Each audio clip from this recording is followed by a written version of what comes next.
No. I had to kill a man once who did blood magic on nugs. 100 little pigs with hands came after me.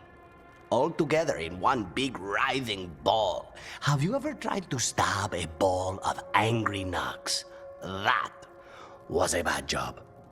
I've got a better one. You know what the Wandering Hills are named for? It's a monster. Big heap of red tentacles that crawls around, devouring everything in its path. The damn thing was a hillside, the size of a village. You try fighting a hill with a sword sometime. How did you kill it? Lamp oil. Everything stank of burnt tentacles for miles after.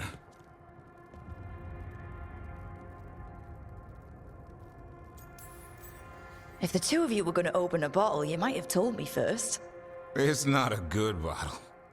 Might have to pick up a supply. I have a feeling we'll need it. Is anyone else hungry? Maybe I should cook something. What about you, Rook? What's the worst job you've ever been on? Nevin Harding didn't tell you about our hunt for Solus, then? They don't tell it the way you would. I mean, it ended with the elfin god of lies in my head. Is that enough to win the worst job contest? You joining us then? Fine. I'll cook something, if Rook's staying. Maybe just for a minute. Rook's story first.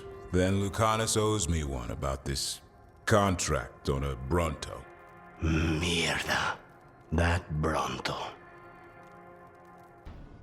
She felt it all over. Her attraction to the hero, a powerful but properly contained tingle, nearly exquisite. Properly contained. No, sounds bad. Okay, cut the middle line, much more natural. What are you working on? Oh! Rook! I didn't see you. What did you hear?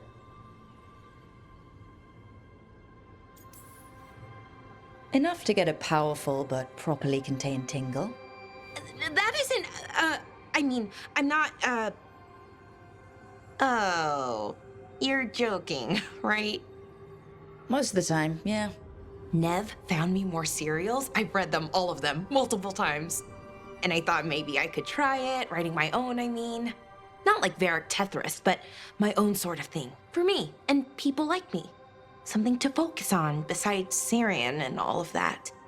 And you know, you're also interesting. It helps for inspiration.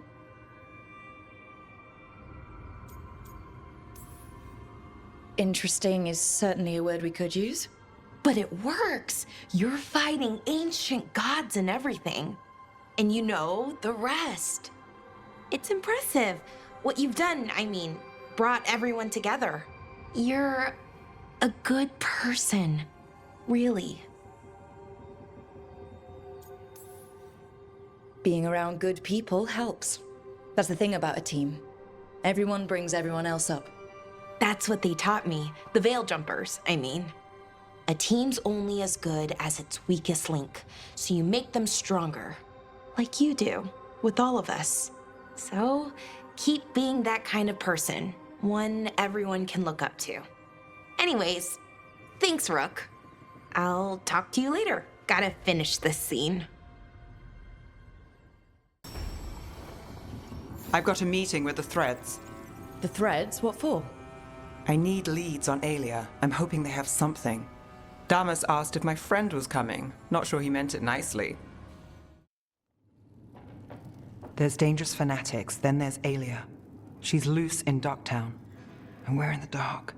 What's the plan? The Threads and Aelia's Venatori are at war. Quiet, of course. Neither side wants Templars on them. We stay in the Threads' graces. They share what they know. What about Rana? Can she help? I told Rana that Aelia's back. She needs the warning. As for help, Rana wants to be an example. Not sure where that goes anymore. Were we sure of things before? Where was I? Missed it. What can I say? Rook, you showed up. What if we offer you more thread blackmail? Play nice, Alec. We all want Aelia gone. You know I'll do what it takes. We know people in this town. Neighbors. When they don't turn up on the rounds, we notice. Aelia used the threads for dirty work. Stolen relics, muscle, spies. These people, they disappear. And you haven't reported it. We're not looking for attention. Besides, what have Templars and Magisters done for us lately? We've got you. And you won't stop looking. I've got names, missing ones, all yours. No catch. We're local, we know that's a lie. Just give me a catch I can live with. But you're so hard to please. This is war. We find Aelia, we kill her. Give the cult something to think about. You find her, you do the same. Rook may think she's better than us. Maybe you play along. But you're one of us, Gallus. And Docktown's ours. To Docktown. From the people who breathe it, bleed for it, no one's got its back like we do. To whatever it takes. Now that's better. To home.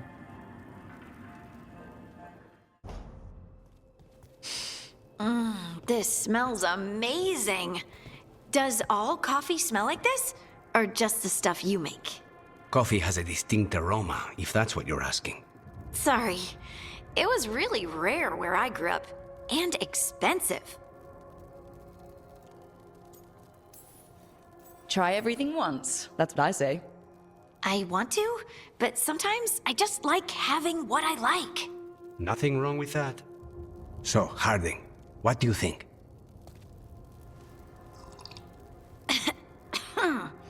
It's... delicious. She hates it. No, I don't hate it. It's really nice. Temperature. I won't be upset if you don't like coffee. You really wouldn't. I know, but, sorry. It's just this thing I do sometimes. Acting so people will like you? It sounds terrible when you say it like that. I know I don't need to do it. I just do. Sounds really healthy when you put it that way. You must have been pretty tiny as a child. Where'd that come from? A tiny dwarven girl in a land of large human farmers. Oh, yeah. I probably learned pretty quick that things worked out better if people liked me. If they agreed with me, or I agreed with them. Some people like cream or sugar in their coffee. Maybe coffee just isn't my thing.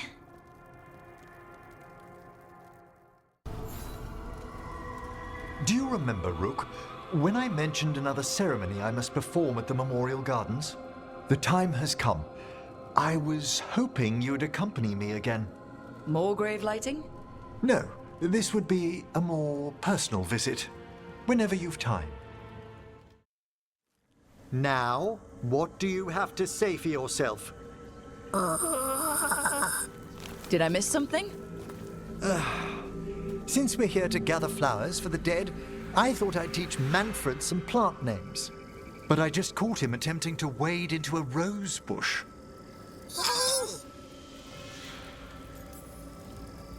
That must have been frustrating. He knows he's not supposed to play in the horticulture. Oh, Manfred. Whatever will happen to you if I pass on? If? Ah, there's something I'd like to talk about. Do you know what a lich is, Rook? Lich. That's Old Teveen for corpse, isn't it? A lich is a mage transformed into one of the undead while retaining their true, original consciousness. The idea fascinated me when I was younger. For years, I researched and experimented, spoke with spirits and mages. Then, eventually, I found them. Who?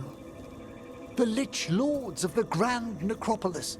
Necromancers before me who'd transformed themselves into true living dead. Well, not everyone gets to meet their idols. Oh, but I was nervous.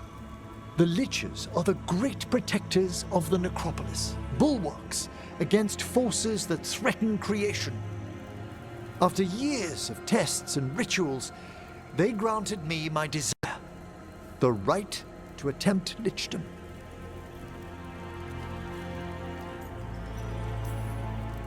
Well, that's great for a necromancer, right? It is a singular opportunity. Good. Lichdom is an incredible honor. Immortality, prestige, the most hallowed ranks of the Watchers, as well as a chance to be of service past my allotted years. But there are considerations. Come, we have flowers to gather for the dead. Okay, but I've got questions.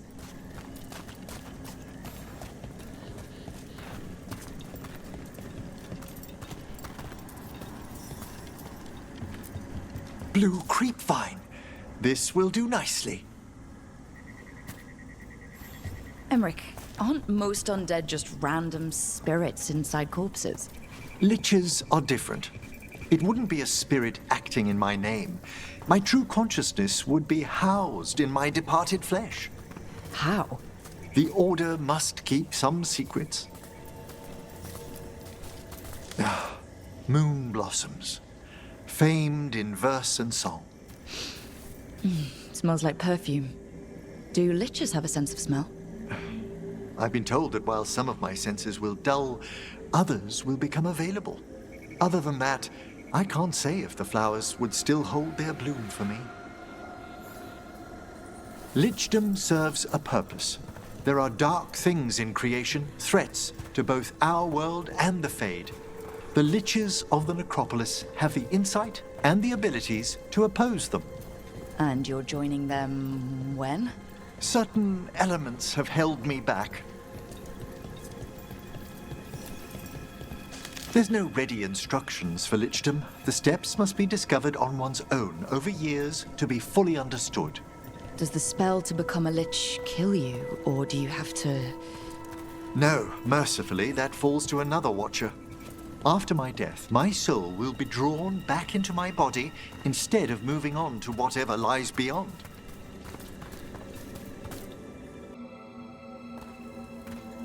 So, what's holding you back from lichdom? Even with all my preparations, there's a chance I could die permanently during the rites. What cowardice! The promise of immortality, an end to all my fears, and the final veil stays my hand.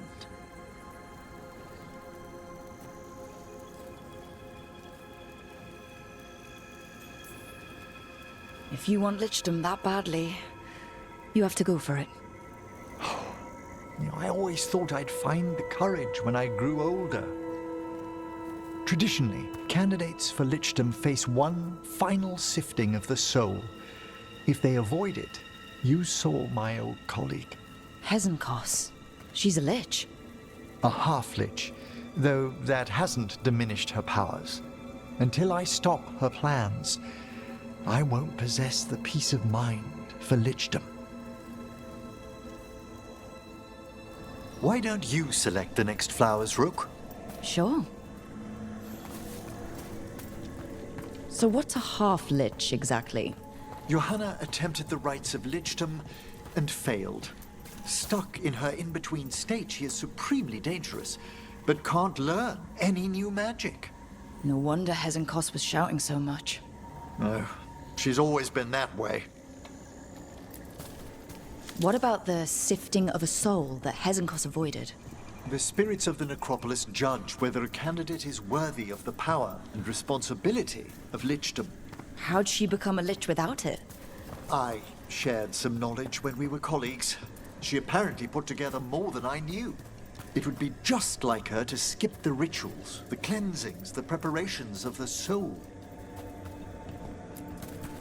For a watcher, Hezenkos is pretty harsh on spirits. We made allowances because of her discoveries. Too many. Spirits are not things to be disposed of. You really care about them. They're so susceptible to the world's whims, Rook.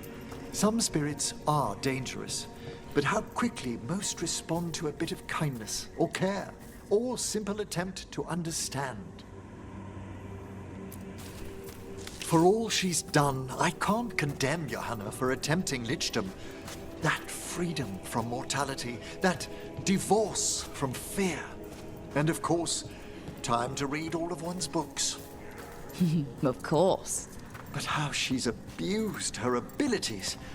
Are my intentions enough to fare better? Worrying's a good sign. We have enough flowers. There's something I'd like to show you.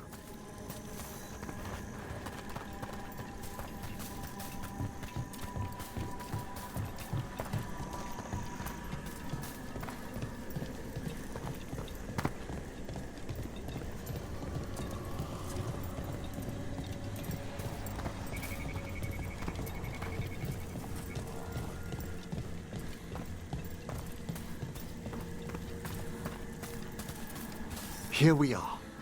Oh, so these flowers are for... Yes. If you could place them on the graves, please. In memory of Rupert and Eleonora Volcarin, they walk eternity hand in hand. After I became a watcher, I erected a proper shrine to my parents.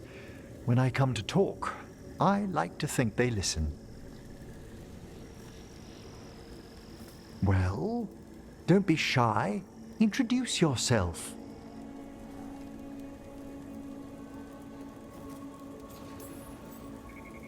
Rook, it's a pleasure.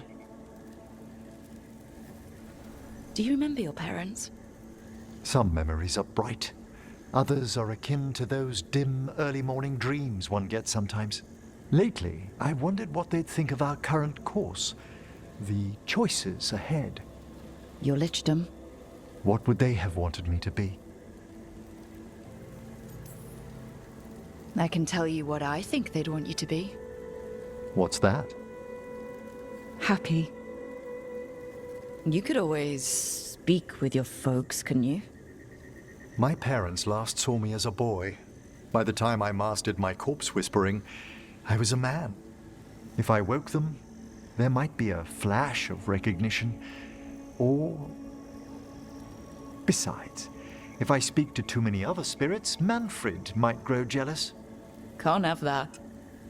He'd be impossible, I agree.